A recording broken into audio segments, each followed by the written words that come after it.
Olá, me chamo Elisa Ribeiro, sou aluna do segundo ano B do Colégio Montessori e hoje estou aqui com Isabel Cristina Ribeiro da Silva, mestra em letras e professora estadual da Bahia, mãe de 3 filhos e avó de uma menina, e iremos ter uma entrevista sobre sua vida como exemplo de superação, empoderamento, luta e cuidado.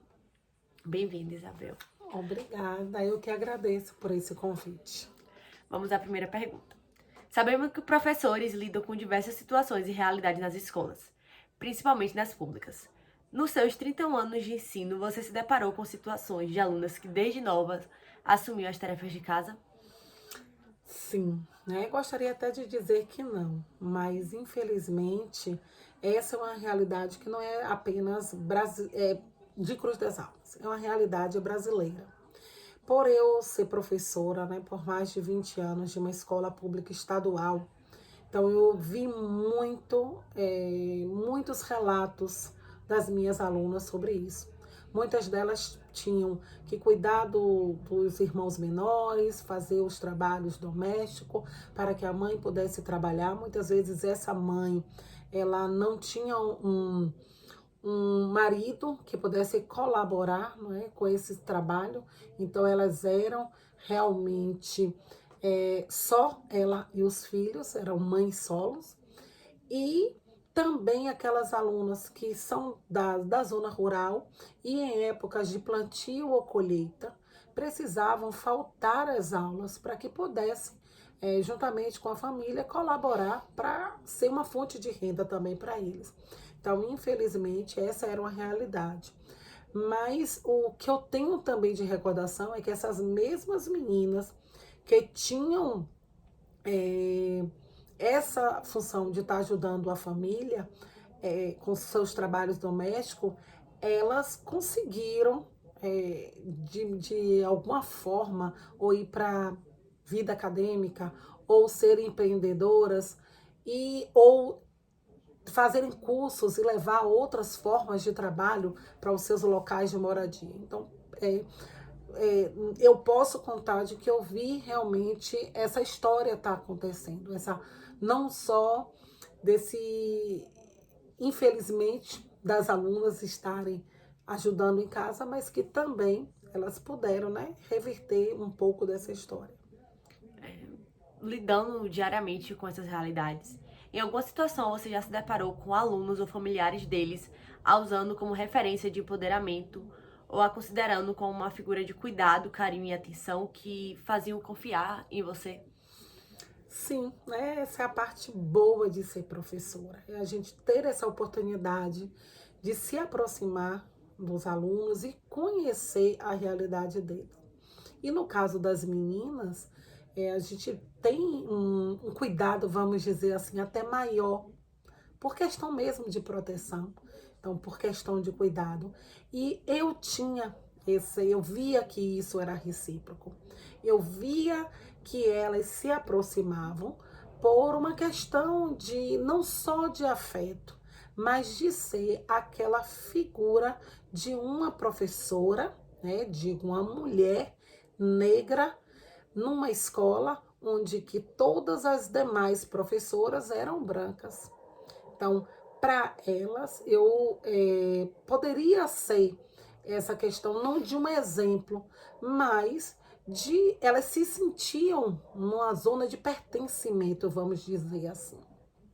A senhora cita a mulher negra de como referência e a luta da mulher já é difícil, mas a da mulher negra é ainda mais.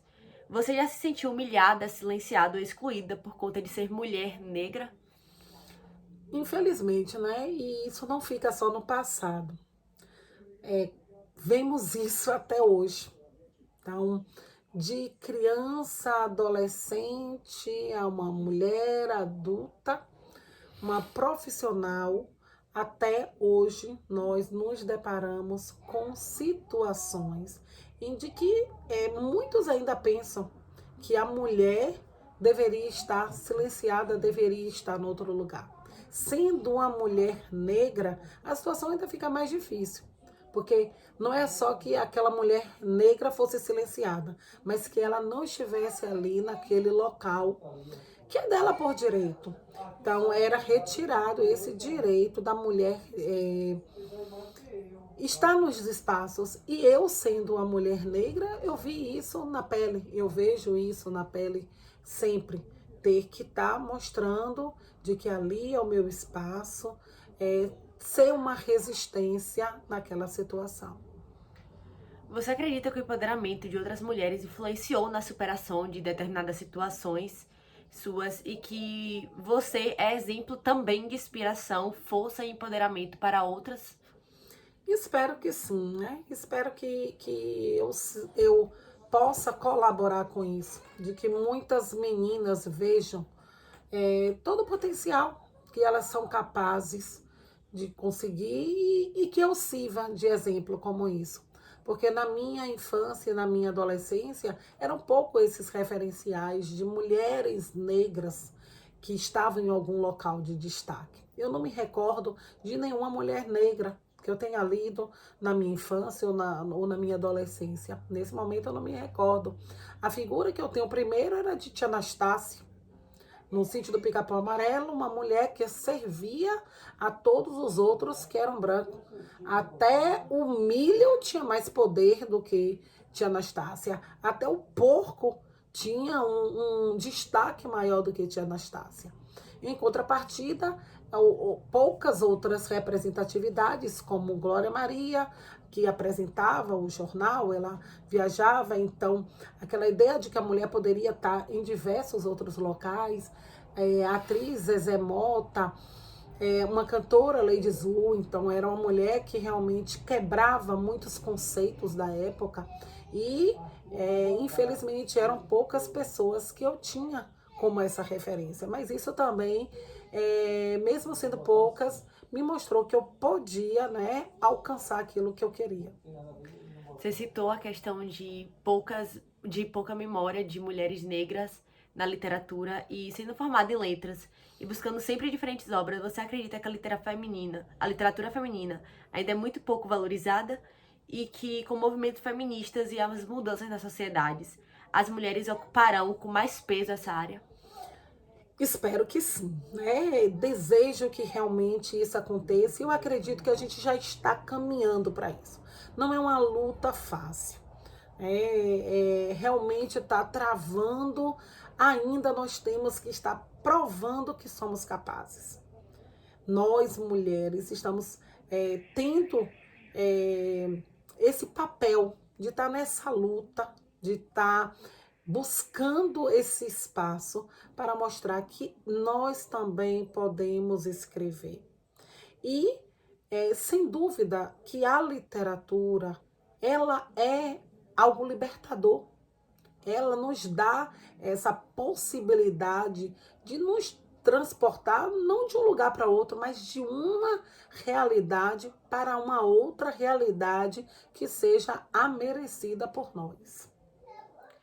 A escolha de formação e conquistas acadêmicas foram frutos de desejo de superação e ascensão enquanto mulher negra? Sim, com certeza, né?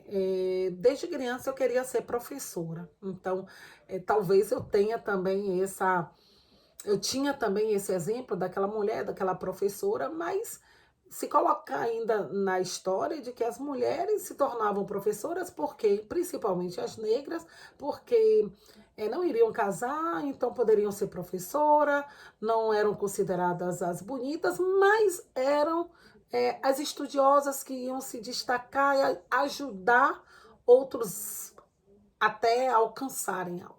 Então, as mulheres negras eram colocadas nessa situação, mas eu não. Nesse momento também eu vim mostrar, de que eu queria ser professora, porque eu acreditava e continuo acreditando de que é uma forma da gente colaborar na construção da nossa sociedade, em estar colocando os nossos alunos próximos de ter acesso às informações, a leituras. E quando eu digo leitura de mundo mesmo, para que eles consigam perceber a realidade que está em volta deles. Então, Foi algo que eu quis ser professora, não é? Eu sou professora, gosto do que eu faço, me empenho ao máximo para dar o melhor de mim e assim colaborar, não só com os meus alunos, mas eu tenho certeza que isso se expande a muitos outros espaços. Estamos chegando ao final da entrevista. Isabel, muito obrigada por ter aceitado o convite e colaborar com o nosso aprendizado e que inspire mais mulheres a buscarem seu local de fala, de trabalho e de empoderamento. E que cada vez mais as meninas da nova geração tenham incentivo e consigam ver inspirações para elas. Eu que agradeço e nesse momento eu vejo que você é uma mulher dessa. Você apresenta essas características de que mostrar para outras que é possível conquistar o espaço que a gente quiser, que nós não podemos deixar que esses limites que são impostos por uma sociedade, de modo geral, que nos impeça de conquistar tudo aquilo que é nosso por direito. Então, que você também possa colaborar, né, nessa sua geração, com esse grupo que vem aí, vamos assim dizer, com uma nova realidade, com todo esse desempenho melhor das mulheres. Obrigada também.